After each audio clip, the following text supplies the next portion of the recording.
जनगणना 2078 सम्बन्धी जानकारी चाहिँ भन्नुपर्दाखेरि चाहिँ जसमा अन्तिम नतिजा सार्वजनिक मिति चाहिँ विक्रमसम्म 2079 साल 12 महिना 10 गते भएको थियो र चाहिँ नारा के थियो भन्दाखेरि चाहिँ मेरो गणना मेरो सहभागिता थियो नारा चाहिँ र चाहिँ कुल जनसङ्ख्या कति छ भन्दा चाहिँ 2,91,64,578 रहेको छ र जसमा चाहिँ पुरुषको जनसङ्ख्या कति छ भन्दाखेरि चाहिँ 1,42,53,551 र प्रतिशतमा भन्नुपर्दा चाहिँ 48.98% रहेको छ र महिलाको जनसङ्ख्या कति छ भन्दाखेरि 1,49,11,027 जना रहेको छ र चाहिँ प्रतिशतमा चाहिँ 51.1% रहेको छ।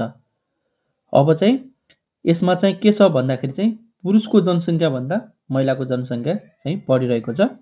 त्यस्तै गरी तेर्सो लिङ्गीको सङ्ख्या चाहिँ कति छ भन्दा चाहिँ 2928 छ र प्रतिशतमा चाहिँ 0.01% रहेको छ र जनसङ्ख्या वृद्धि दर चाहिँ 0.92% रहेको छ र जनघनत्व चाहिँ 198 प्रति वर्ग किलोमिटर रहेको छ र लैङ्गिक अनुपात चाहिँ 95.59 रहेको छ।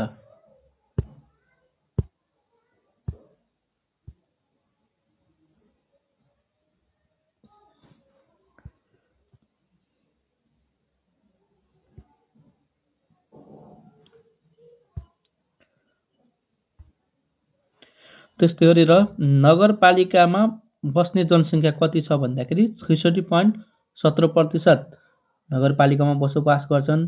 त्यस्तै गरी चाहिँ गाउँपालिकामा बसोबास गर्नेको जनसङ्ख्या कति छ भन्दाखेरि चाहिँ 33.83% रहेको छ र परिवारको औसत आकार चाहिँ 4.37 रहेको छ र महिलाको नाममा घर वा जग्गा रहेको 23.8%, महिलाको नाममा घर र जग्गा दुवै रहेको चाहिँ 11.8% रहेको छ। सबैभन्दा बढी जनसङ्ख्या र कम जनसङ्ख्या भएका नगरपालिकाहरू सबैभन्दा बढी र कम जनसङ्ख्या भएका नगरपालिकाहरू चाहिँ सबैभन्दा बढी जनसङ्ख्या भएका नगरपालिकाहरू चाहिँ कति छ। अब सूत्रमा चाहिँ भन्नुपर्दा चाहिँ जस्तो बढी जनसङ्ख्या भएका नगरपालिका सूत्रमा चाहिँ के छ भने केपी भलभी होइन, केबाट के भयो काठमाडौँ महानगरपालिका भयो। त्यस्तै 2 नम्बरमा रहेको छ पोखरा महानगरपालिका। त्यस्तै 3 नम्बरमा रहेको छ भरतपुर महानगरपालिका। त्यसपछि 4 नम्बरमा रहेको छ ललितपुर महानगरपालिका र 5 नम्बरमा रहेको छ वीरगञ्ज महानगरपालिकाको। जनसङ्ख्याका आधारमा सबैभन्दा ठुलो नगरपालिका कुन हो भन्दाखेरि चाहिँ काठमाडौँ महानगरपालिका। सानो नगरपालिकाहरू चाहिँ कुन हो भन्दाखेरि चाहिँ 1 मा ठुलीभेली नगरपालिका डोल्पा, 2 नम्बरमा छ त्रिपुरा सुन्दरी नगरपालिका, यो पनि डोल्पामै छ र 3 नम्बरमा चाहिँ म्यादी नगरपालिका सङ्खुवासभा होइन।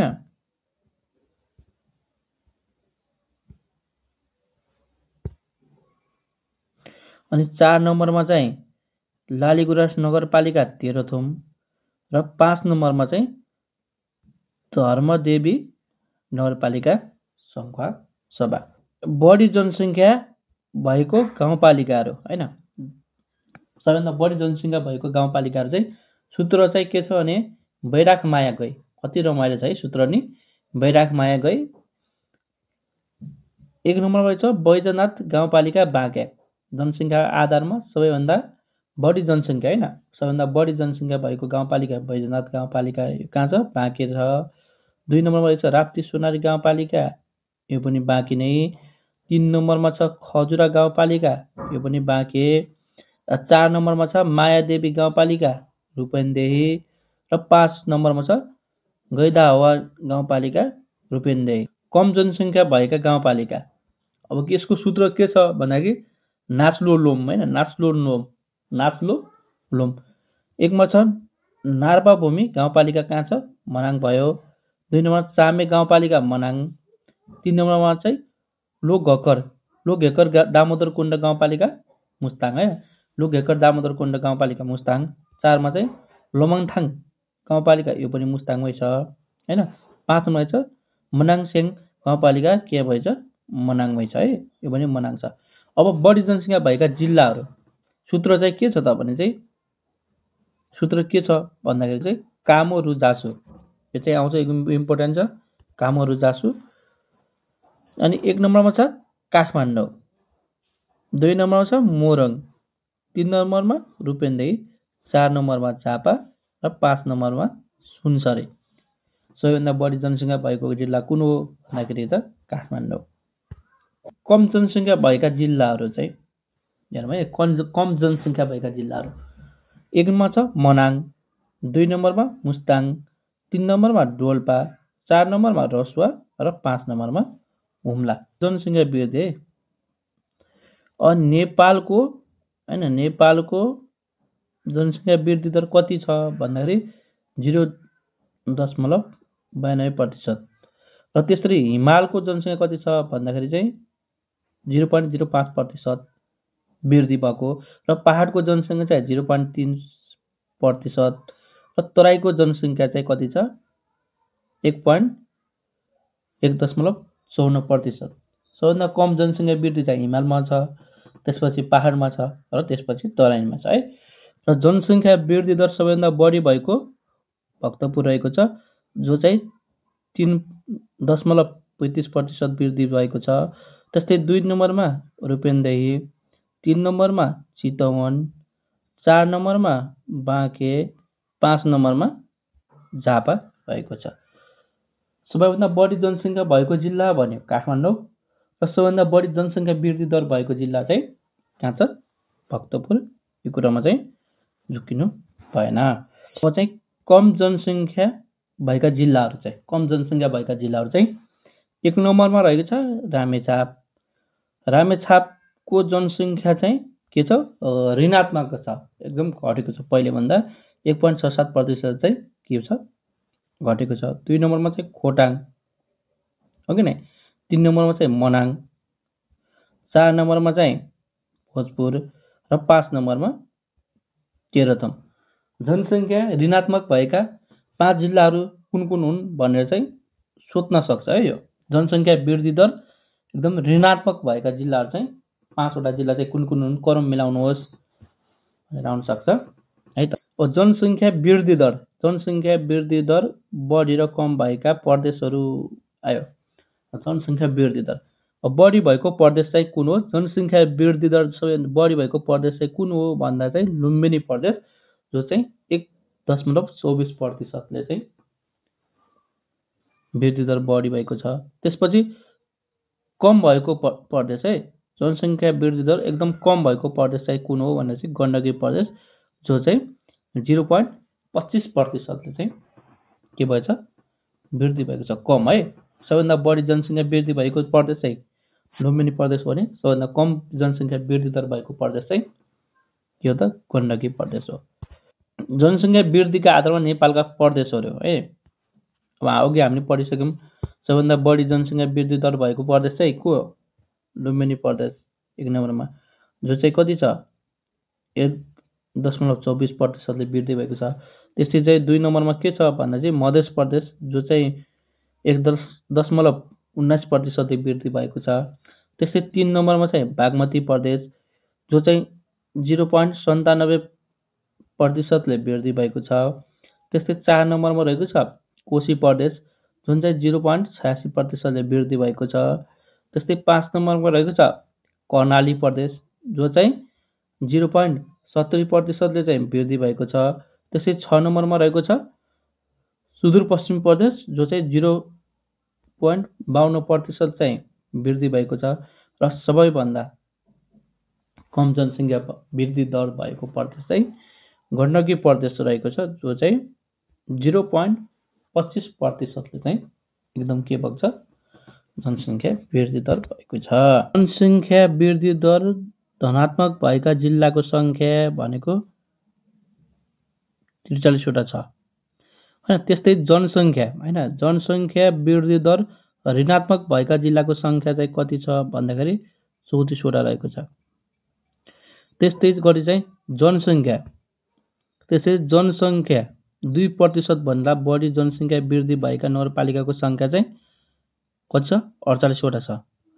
त्यस्तै जनसङ्ख्या वृद्धि दर ऋणात्मक हैन, एकदम जनसङ्ख्या वृद्धि दर ऋणात्मक भएका नगरपालिकाहरू चाहिँ कति छ 69वटा छ। त्यसरी 2% भन्दा बढी जनसङ्ख्या वृद्धि भएका गाउँपालिकाहरू चाहिँ 8वटा छन्। 2% भन्दा बढी चाहिँ जनसङ्ख्या वृद्धि दर 2% भन्दा बढी भएका गाउँपालिकाहरू चाहिँ कति छन् 8वटा छन्। त्यसरी जनसङ्ख्या वृद्धि दर चाहिँ एकदम ऋणात्मक भएका गाउँपालिकाहरू चाहिँ कति छन् 250वटा गाउँपालिकाहरूको जनसङ्ख्या चाहिँ एकदम के छ घटेको छ। जनसङ्ख्या वृद्धि दर चाहिँ बढी भएको गाउँपालिका कुन हो भन्दाखेरि चाहिँ कञ्चन गाउँपालिका रूपन्देही, जो चाहिँ 2.41%ले बढेको छ। त्यसरी बढी भएको नगरपालिका जनसङ्ख्या वृद्धि दर चाहिँ बढी भएको नगरपालिका कुन हो भने चाहिँ कागेश्वरी नगरपालिका, जो चाहिँ काठमाडौँ हो, जो चाहिँ 7.41% चाहिँ बढेको छ भनेको वृद्धि भएको छ है। अब त्यसरी कम भएको हैन, एकदम कम भएको गाउँपालिका कुन हो भन्दा चाहिँ चौरी देउराली गाउँपालिका काभ्रेपलाञ्चोकमा छ, जो चाहिँ 3.76% चाहिँ भएको छ। त्यसरी कम भएको नगरपालिका कुन हो भन्दा चाहिँ साफे बगर नगरपालिका अछाम हो, जो चाहिँ -2.5% ले चाहिँ भएको छ है। नेपालको जनगणना 2078 अनुसार साक्षरता दर है। हाल नेपालको साक्षरता दर कति छ भने चाहिँ 76.20% साक्षरता दर बढेको छ। के छ हाल नेपालको साक्षरता दर भनेको 76.20% रहेको छ। त्यसमा चाहिँ जसमा चाहिँ पुरुषको कति छ भन्दाखेरि चाहिँ 83.6% र महिलाको कति छ भन्दा चाहिँ 69.4% चाहिँ महिलाको रहेको छ। त्यसरी सबैभन्दा बढी हैन, सबैभन्दा बढी साक्षरता दर भएको प्रदेश बागमती प्रदेश हो र त्यस्तै गरी सबैभन्दा कम साक्षरता दर भएको प्रदेश चाहिँ कुन हो भन्दा चाहिँ मध्य प्रदेश हो। भौगोलिक रूपमा साक्षरता दर है, भौगोलिक रूपमा साक्षरता दर जस्तो हिमाली प्रदेशमा कति छ 72.8%। त्यसरी पहाडी प्रदेशमा कति छ 80.9%। त्यसै तराई प्रदेशमा कति छ त भन्दा 73.1%। अब चाहिँ प्रदेशगत रूपमा हेर्नु पर्दा चाहिँ कोशी प्रदेशमा हैन जम्मा साक्षरता कति छ 79.68%, जसमा चाहिँ पुरुष कति छ त भन्दा चाहिँ 86.1% रहेको छ र महिला कति छ त भन्दाखेरि चाहिँ 73.6%। त्यसरी मध्य प्रदेश अब जम्मा साक्षरता कति छ 63.53%, जसमा पुरुष चाहिँ कति छन् 72.5% र महिला कति छन् त भन्दाखेरि चाहिँ 54.7%। सबैभन्दा कम साक्षरता दर भएको प्रदेश चाहिँ मध्य प्रदेश। त्यसरी बागमती प्रदेश है सबैभन्दा बढी साक्षरता भएको प्रदेश बागमती प्रदेश। अब बागमती प्रदेशमा जम्मा कति छ भन्दा चाहिँ 82 छ, 82.6%, र जसमा चाहिँ पुरुष कति छन् 88.3%। अनि चाहिँ महिला कति छ त भन्दाखेरि चाहिँ महिला कति छ त 76% चाहिँ महिला के छन् साक्षरता छन्। त्यस्तै गण्डकी प्रदेशमा साक्षरता हेर्नु पर्दा चाहिँ जम्मा साक्षरता प्रतिशत कति छ 81.65%, जसमा चाहिँ पुरुषको साक्षरता प्रतिशत भनेको 88.8%। त्यस्तै महिलाको साक्षरता प्रतिशत भनेको 75.3%।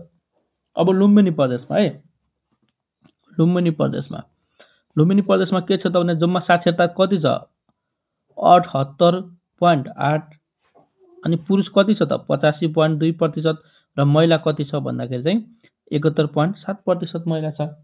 कर्णाली प्रदेशमा है, कर्णाली प्रदेशको कुरा गर्नुपर्दा जम्मा साक्षरता कति छ 8% र जसमा पुरुषको कति छ 83.3% र जसमा महिला साक्षरता कति छ 69.4% छ। सुदूरपश्चिम प्रदेशमा चाहिँ कति छ भन्दाखेरि चाहिँ जम्मा चाहिँ साक्षरता प्रतिशत भनेको 76.23%, जसमा चाहिँ पुरुष साक्षरता प्रतिशत 84.4% र महिला साक्षरता प्रतिशत भनेको 68.2%। सुदूरपश्चिममा साक्षरता यो पनि एकदमै इम्पोर्टेन्ट छ। सबभन्दा बढी साक्षरता भएको जिल्ला कुन हो भन्दाखेरि काठमाडौँ जिल्ला, जो चाहिँ 89.3%, र त्यसपछि 2 नम्बरमा चाहिँ ललितपुर रहेको छ, 3 नम्बरमा भक्तपुर रहेको छ, 4 नम्बरमा कास्की रहेको छ र 5 नम्बरमा के छ चितवन रहेको छ। दर कम भएका जिल्ला है 1 नम्बरमा रहेको छ रौतहट, जो चाहिँ 57.75%, 2 नम्बरमा रहेको छ महोत्तरी, 3 नम्बरमा रहेको छ सर्लाही, 4 नम्बर हुम्ला, 5 नम्बर बारा रहेको छ।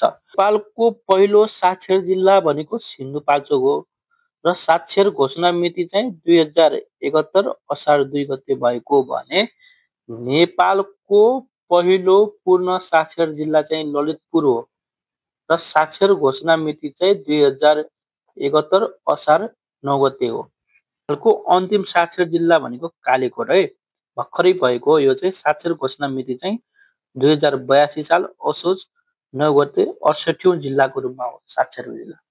र दोस्रो अन्तिम साक्षर घोषित जिल्ला भनेको हुम्ला हो है, दोस्रो अन्तिम साक्षर जिल्ला भनेको हुम्ला हो र घोषणा मिति चाहिँ विक्रम सम्वत 2082 साल जेठ 9 गते भएको हो।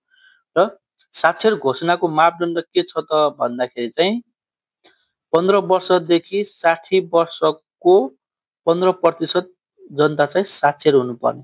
के हो भन्दाखेरि 15 वर्षदेखि 60 वर्षको 15% जनता चाहिँ के हुनु पर्यो साक्षर हुनु पर्यो साक्षरता घोषणा गर्नलाई। नेपालको औसत सदस्य चाहिँ 4.37 जना रहेको छ।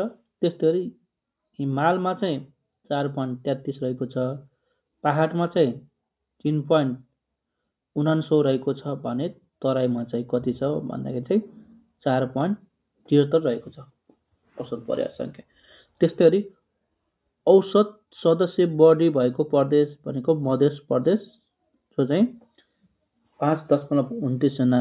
त्यस्तै औसत परिवार सदस्य कम भएको प्रदेश भनेको गण्डकी प्रदेश, जो चाहिँ 3.72 जना।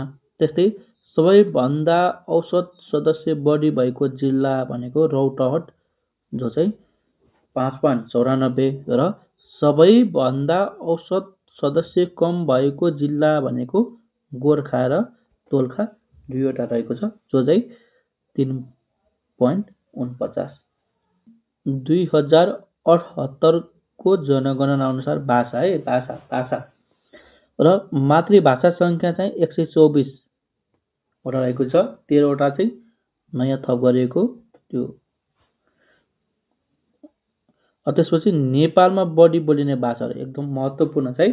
सबभन्दा बढी बोलिने भाषा चाहिँ कति हो के हो भन्दा नेपाली भाषा 44.86%, त्यसपछि 2 नम्बरमा रहेको छ मैथिली भाषा 11.5%, त्यसपछि 3 नम्बरमा रहेको छ भोजपुरी 6.24%, 4 नम्बरमा रहेको छ थारू, जो चाहिँ 5.88%, र 5 नम्बरमा रहेको छ तमाङ 4.88%, त्यसपछि 6 नम्बरमा रहेको छ बन्जिका 3.89%, त्यसपछि 7 नम्बरमा रहेको छ अवधी, जो चाहिँ 2.96%, र 8 नम्बरमा रहेको छ नेवारी 2.96 यो पनि, र 9 नम्बरमा रहेको छ मगर भाषा, जो चाहिँ 2.78, र 10 नम्बरमा रहेको छ डोटेली भाषा 1.7% रहेको छ। डोटेली भाषा है। कम बोलिने 5 भाषाहरू है, कम बोलिने 5 भाषाहरू। 1 नम्बरमा रहेको छ कुसुन्डा 23 जना, 2 नम्बरमा बनकरिया 86 जना, 3 नम्बरमा सम 106 जना, 4 नम्बरमा सरियानी 114 जना, 5 नम्बरमा 7 अनि 122 जना। सबैभन्दा बढी बोलिने भाषा नेपाली, सबैभन्दा कम बोलिने भाषा के? कुसुन्डा है। नेपालमा मान्य धर्मको संख्या कति भन्दा 10 वटा। 1 नम्बरमा छ हिन्दू 81.19%, 2 नम्बरमा छ बौद्ध जो चाहिँ 8.21%, 3 मा रहेको छ इस्लाम जो चाहिँ 5.9%, त्यसपछि किरात 3.17%, त्यसपछि 5 मा क्रिस्चियन 1.76%, त्यसपछि 6 नम्बरमा प्रकृति 0.35%, त्यसपछि बोन 0.23%, त्यसपछि जैन रहेको छ 0.1%, र चाहिँ सङ्ख्यामा चाहिँ 2398 जना रहेको छ जैन। त्यसपछि 9 मा छ सिख जो चाहिँ 0.01%, यो चाहिँ नम्बरमा चाहिँ 1496 रहेको छ। त्यसपछि 10 नम्बर अन्तिममा छ बहाई 0.0% र सङ्ख्यामा चाहिँ के हो त 537। सबैभन्दा बढी मानिने धर्म भनेको के छ? हिन्दू जो चाहिँ 81.19%, भने सबैभन्दा कम मानिने धर्म छ बहाई जो चाहिँ 537 जना। यो पनि एकदमै इम्पोर्टेन्ट छ है। जाति, अब यो पनि एकदमै महत्त्वपूर्ण छ। 2078 को जनगणनामा जाति है, जाति चाहिँ सबैभन्दा बढी भएको जाति कुन हो? क्षेत्री जो चाहिँ कति छ? 16.45% रहेको छ। त्यस्तै 2 मा छ पहाडी ब्राह्मण जो चाहिँ 11.29% रहेको छ। 3 मा छ मगर, मगर कति छ? 6.9%। 4 मा थारू, थारू कति छ? 6.2%। र 5 मा छ तमाङ, तमाङ कति छ? 5.62%। त्यसपछि 6 मा विश्वकर्मा, विश्वकर्मा 5.4%। त्यसपछि मुसलमान, मुसलमान कति छ भनेको 4.86%। त्यस्तै 8 मा छ नेवार, नेवार कति छ? 4.6%। त्यसपछि 9 मा छ यादव, यादव कति छ? 4.21%। र चाहिँ 10 मा राई, राई कति छ?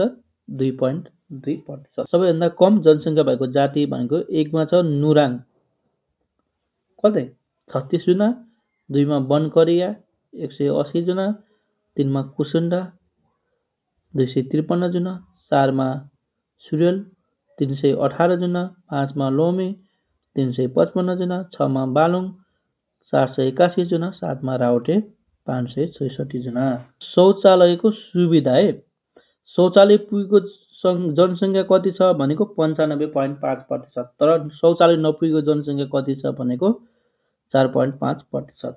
अब विवाह गर्दाको उमेर है, विवाह गर्दाको उमेर भनेको छ पहिलो विवाहको औसत उमेर चाहिँ 19 वर्ष छ, जसमा चाहिँ पुरुषको चाहिँ 21 वर्ष र महिलाको 18 वर्ष रहेको छ।